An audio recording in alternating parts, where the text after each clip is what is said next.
בבוקר הוא מה שקרה לאיתי תורג'מן, השחקן בן ה-32 נתפס כשהוא נוהג באופנועו תחת השפעת אלכוהול, רישיונו נשלל באופן מנהלתי, זה קרה כבר לפני 3 שבועות, אבל פורסם רק ביממה האחרונה. בפרסומים עולה שתורג'מן נהג באופנועו במרכז תל אביב, בלילה נעצר לבדיקה שגרתית, והתגלה שיש אצלו בגוף כמות אלכוהול כמעט פי 3 מהכמות המותרת. השוטרים שבדקו אותו טוענים שהוא היה שיכור ומתנדנד, מחר הוא יגיע לדיון בבית משפט לתעבורה כדי לשמוע מה העונש או מה יקרה, והתברר שלפני כ9 שנים הוא כבר הורשע בנהיגה בשכרות, וזה כמובן עלול לעמוד לרעתו בבית המשפט. לסיום, עניין יותר נחמד, במרכזו נמצאת ביונסה, יותר נכון הבטן שלה, שוב שמועות על זה שהיא בהיריון ועומדת להביא לעולם צאצא שני, אחות או אח לבלו אייבי. הפעם אתרי הבידור נסמכים על התמונות האלה, תמונות פפראצי שצולמו מחוץ למסעדה בלוס אנג'לס. ביונסה וג'ייזי יצאו, היא מחבקת את הבטן, מסתירה משהו שואלים? יכול להיות שאחלה חמין בסך הכל, מה, יצאת מסעדה?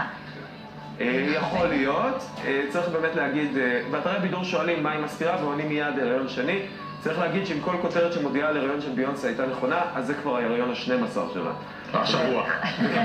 וזה רק בשנים האחרונות.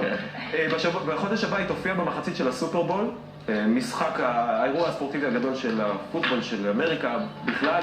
בפעם הקודמת, זכור על ההריון הקודם, היא הודיעה רשמית בטקס MTV תוך כדי הופעה, אז יכול להיות שהיא כמיטב המסורת תודיע גם הפעם בהופעה חיה, בשידור חי על ההריון הזה. אולי רק תודיע ולא תלד, יהיה בסדר.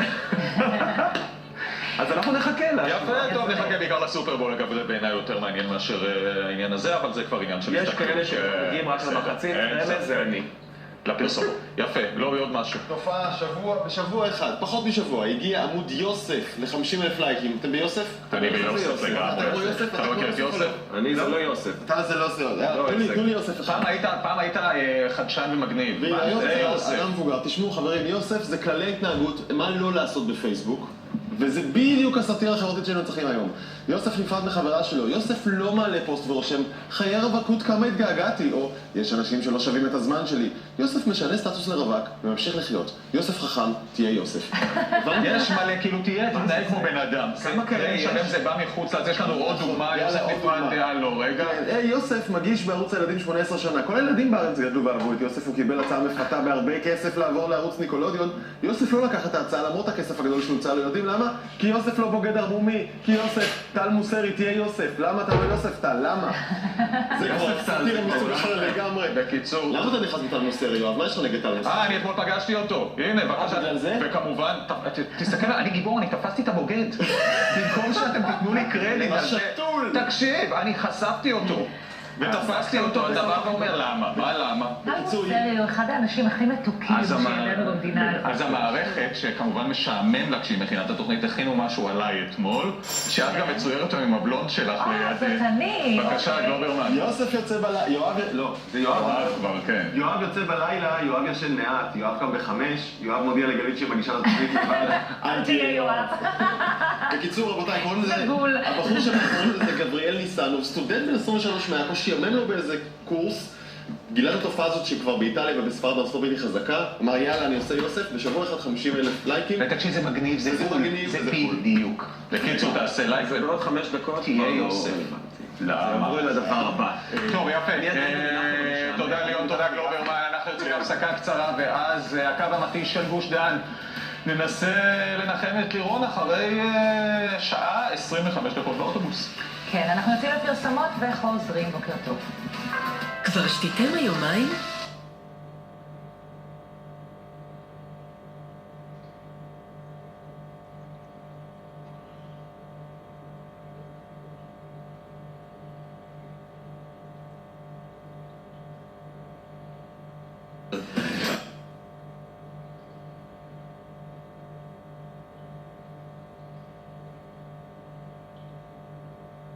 לנו ונאמר בוקר טוב לאברי עמרם שמצטרף אלינו, לא סתם הבאנו אותך לכאן ולא סתם שלחנו את לירון לניסוי התחבורה הציבורית הבוקר, כי אתה פרסמת אתמול שיש כאוס מאוד גדול בכל מה שקורה בארץ סביב הרכבת הקלה.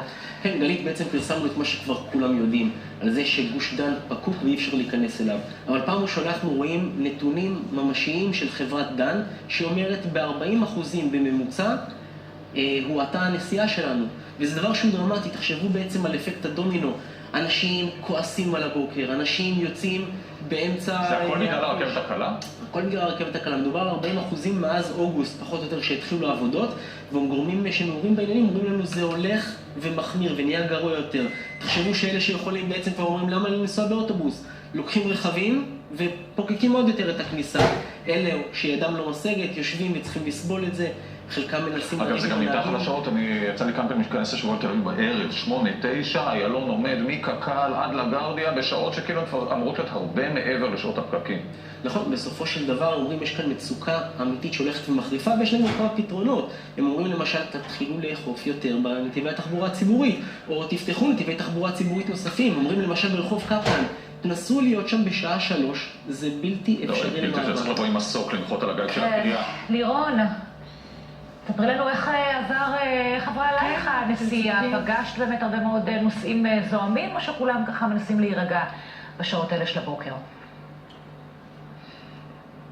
לצערי רוב הנוסעים שפגשתי, כמו שסיפר עזרי, הם באמת נוסעים מהאוכלוסיות היותר חלשות, כאלה שהם לא יכולים להרשות לעצמם להתלונן, ובאמת אין להם אלטרנטיבה אחרת. הם פשוט לוקחים מראש בחשבון שהם צריכים לצאת שעתיים יותר מוקדם מהבית כדי להגיע לתל אביב לעבודה. זה לא פשוט, זה הרבה זמן, זה עצבים, זה תסכולים, צפיפות בתוך האוטובוס, נוסעים נדחקים. לא פשוט בכלל היה הסיפור הזה, ובאמת בשורה התחתונה, שעה 25 דקות, זה מה שלקחנו להגיע מפתח תקווה לתל אביב. כן, נסיעה שאמורה לקחת בשליש מזה בערך. כן, ורק נגיד שאתם יודעים, בכל זאת עושים פה רכבת קלה, זה אמור... להיות לא הבעיה, אלא הפתרון. כן, בדיוק, זה אמור להיות הפתרון, אבל זה ייקח עוד הרבה מאוד שנים. לירון, תבואי מחר, אני מתגעגעת אלייך. כן, קחי אוטובוס. סבבה, אז אני... לא, נשאר לך מונית. כן, תגיעי בזמן. יפה, עזרי, תודה על הדברים האלה, תמשיך, ואנחנו נשמח להמשיך לעקוב. עכשיו גם על הנהגים, אתה יודע, מתי הם נחים, מתי הם אוכלים, מתי הם שותים קפה, אנחנו צריכים... הולכים אגב, לשירותים. מדווחים על כך שהם מרימים, האמברקס יוצאים ועושים את צרכיהם לפעמים על הגלגל, טוב, סיטואציה בלתי אם נתפסת. זה נמשך 2-3 נסיעה, בן אדם הוא בן אדם. טוב, אנחנו סיימנו, כתבו לנו בעמוד הפייסבוק של הבוקר של קשת, אחרינו פאולה וליון עם בוקר בריא. אנחנו נהיה כאן מחר 6:15 בבוקר. יום מקסים. כן, יום טוב להתראות וחיבוק גדול לחברים שלנו ממשפחת ליכטנשטיין.